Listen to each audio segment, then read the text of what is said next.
3, 4. Nice, 2, 3, 4.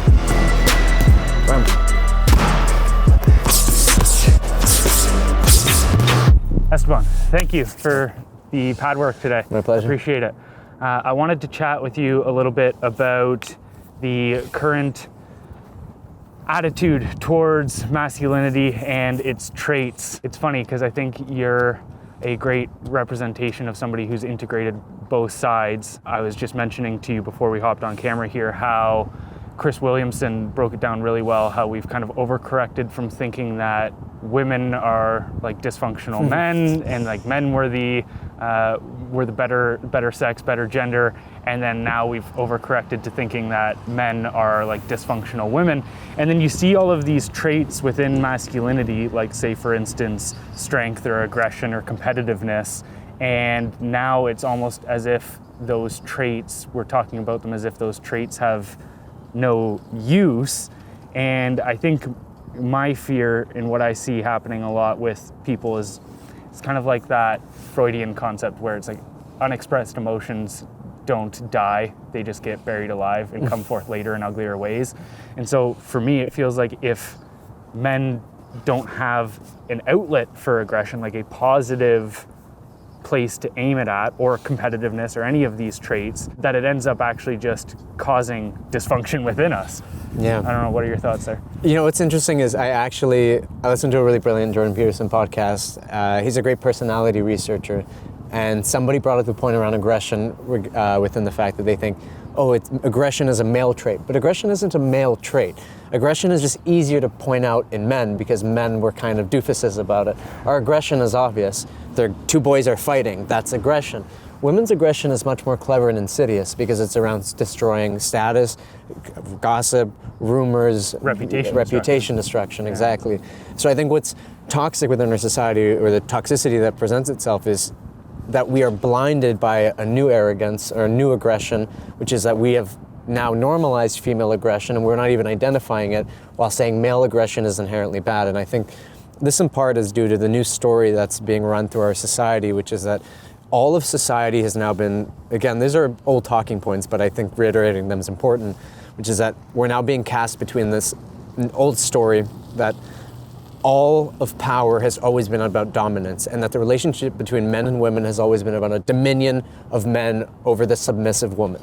That's not true. Men and women have worked cooperatively throughout the dawn of history. We wouldn't have gotten this far if it wasn't the case. But this new story now has pinned men against women, and now it's bringing out any single trait within men that is obviously, let's say, a conflict for women. Our physical aggression has been a conflict towards women, it's true. Aggressive men have physically abused women in the past, but now, because of this new narrative, it's now creating this inherent evil within that trait. And I really believe that, like you said, if men don't learn how to channel the aggression that's inherent as a part of our human condition, it will manifest in much more pernicious, insidious ways. You know, a man might now resort to female type aggression, reputation destruction or whatever, and things that just aren't very masculine in a way. And I think in part, a healthy society functions because when men are aggressive, you can see them very evidently. You see them in conflict. They're willing to get into conflict. The ideas battle in a more open plane where it's like, okay, clearly this is what's against this. Okay, good. We can settle this like men. You know, these are where these terms come from. Settling it like men isn't like some evil thing. It's like, no, it's because the men are going to settle it between themselves. They're going to see which idea wins out in the court of public opinion, so to speak.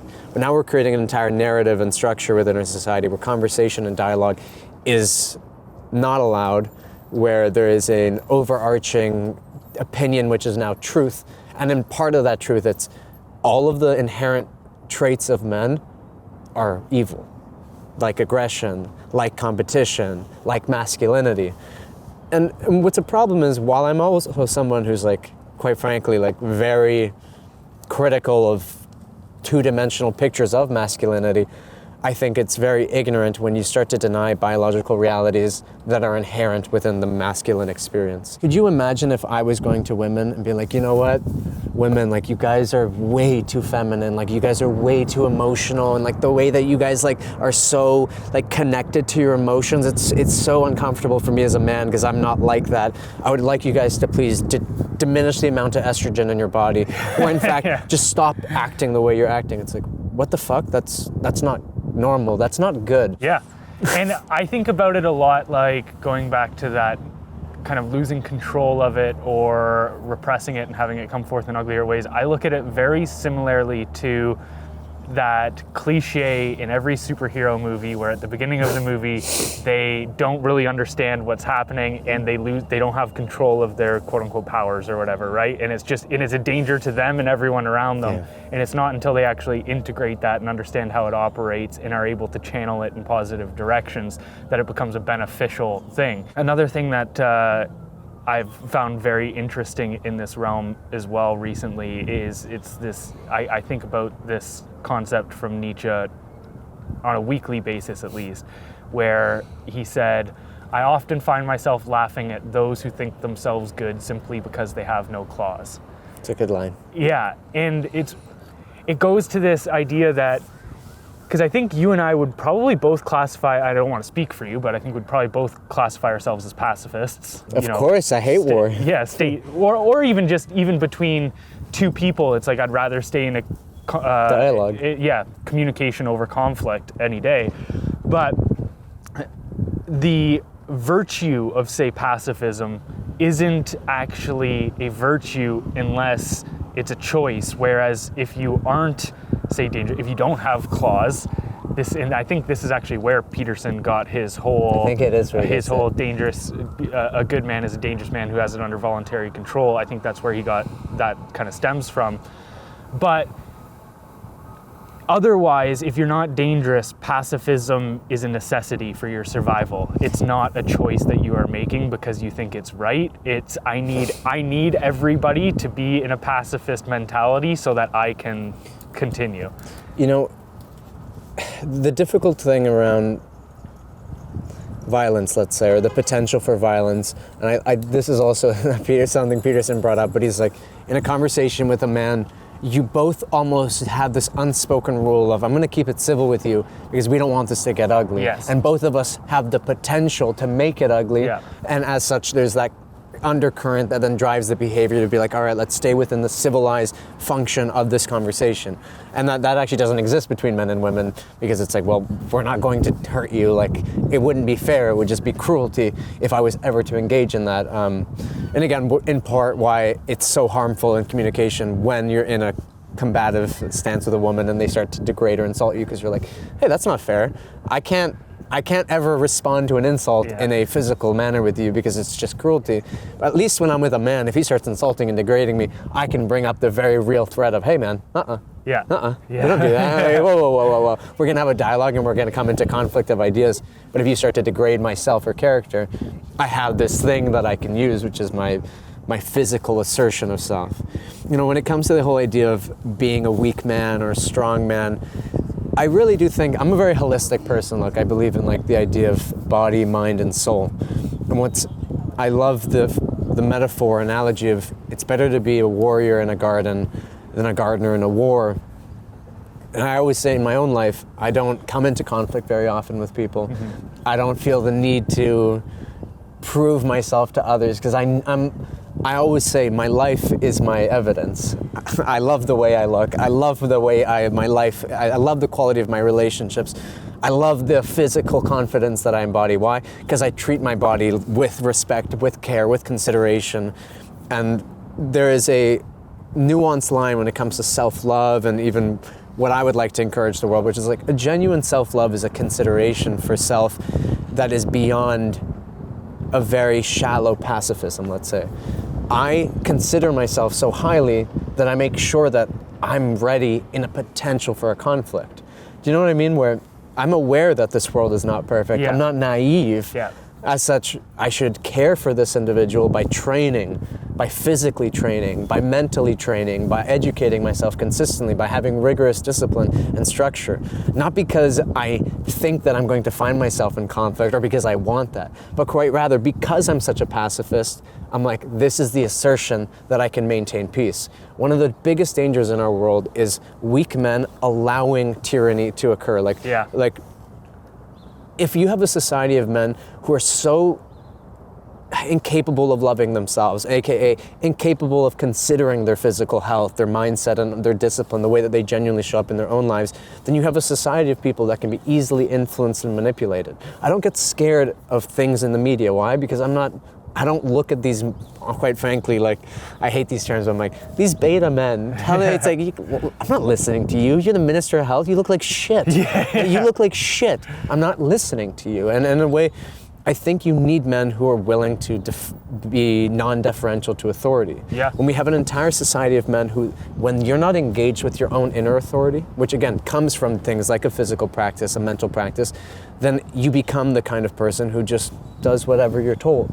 If you do whatever you're told, that's how tyranny wins. It's when you feel inadequate in that realm that you feel the need to prove it to everybody around you. That's and it. You're looking for those things because you're also trying to prove it to yourself in a way. Because you have yet to prove it to yourself. Yeah. That's the problem. And so if you do actually prove it to yourself, whether you train or any of these things, then you don't actually feel the need to go around puffing your chest up at everybody, and you don't have to be confrontational. That's because it. you can have more comfort in knowing that, okay, if anything ever happens, I'm okay. I'll be able to figure it out, but I don't need to prove to myself in this moment that I'll be okay. When I was 13, I wanted to fight so bad because I was angry and little and insecure.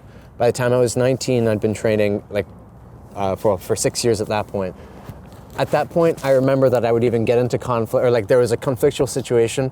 I had no desire to fight. I would be the guy who'd be in the middle being like, oh, like guys, even it's funny, I'd be like, dude, this guy's not worth your time. Like, you're actually, dude, right now, the fact that you're gonna fight, that's so pussy of you.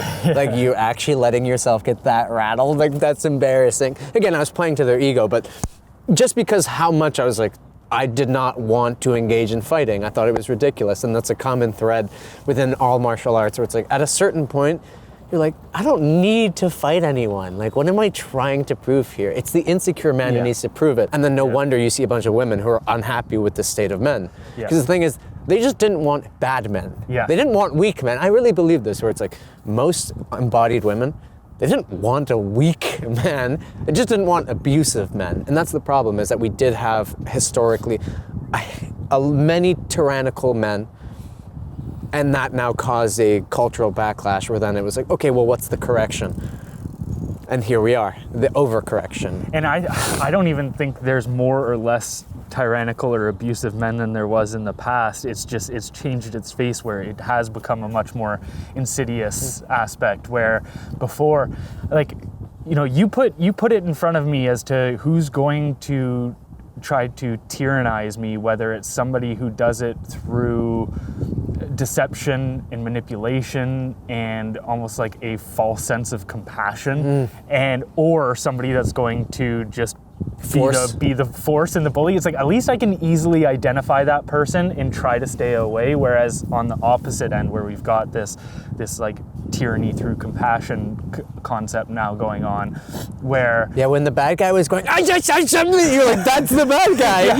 That's the bad one. It's much easier to spot when those guys are shoving it down your throat. So what would you say would be, and obviously we can't change the entire course or the entire conversation. We can only do our part. But what would you think would be necessary in order to steer the societal conversation? Conviction. You need men with conviction. You genuinely need men who are willing to become.